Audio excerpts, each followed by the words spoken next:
Hello friends, welcome back to my channel. তো এটা হলো আমাদের ডে 2। এখানে আমরা মণিপাল হসপিটালে চলে এসেছি। আবার সেকেন্ড ডেতে কিন্তু আমরা আবার এখানে হসপিটালে আসলাম। এটা কিন্তু সেকেন্ড ডে। এখানে আমাদের অনেক কিছু কাজ ছিল, কাজগুলো শেষ করে এবার আমরা চলে আসলাম আমাদের হোটেলে। তো এই হলো গিয়ে আমাদের হোটেল। এই হোটেলটার কিন্তু এর আগের দিন যেহেতু আমরা খুবই টায়ার্ড হয়ে গেছিলাম, তাই জন্য এই হোটেলটার তোমাদের ট্যুর দিতে পারিনি। তো আজকে তোমাদের একটু হোটেলটার ট্যুর দিয়ে দিই। তো এখান দিয়ে হলো এখানে আমাদের রুম আছে।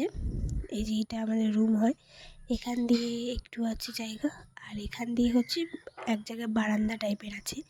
এই সিঁড়িটা দিয়ে উপরে উঠলে বারান্দা। এখানকার ভিউটা তোমাদের একটু দেখিয়ে দিই।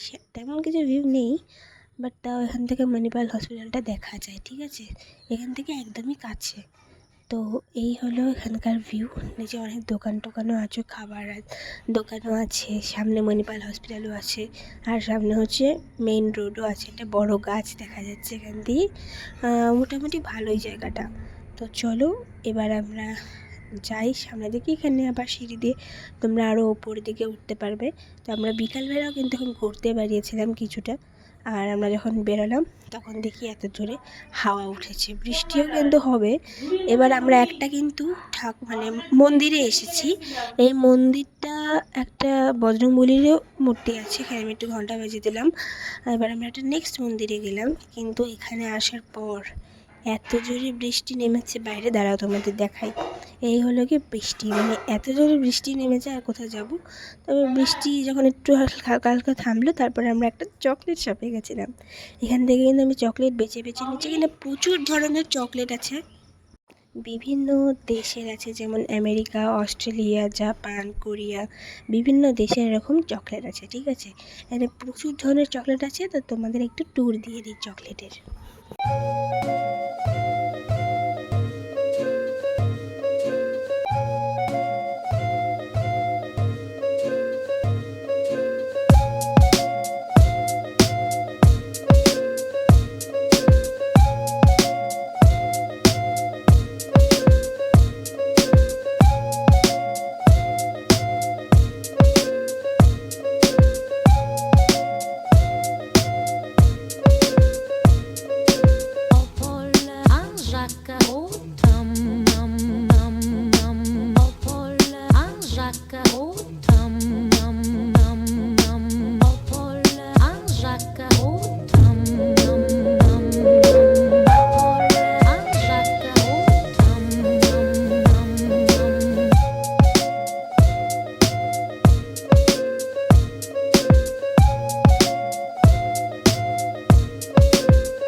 বন্ধুরা, আজকে আমি কিন্তু চকলেট শপের মধ্যে আমার ভিডিওটা এন্ড করছি। আর লাস্টে কিন্তু আমি কিউই চকলেটও খেয়েছিলাম, ওটা খুব ভালো খেতে ছিল। সামনের ভিডিও দেখতে চাইলে তোমরা কিন্তু আমার চ্যানেলটাকে লাইক, শেয়ার, সাবস্ক্রাইব করবে। ততক্ষণের জন্য বাই বাই।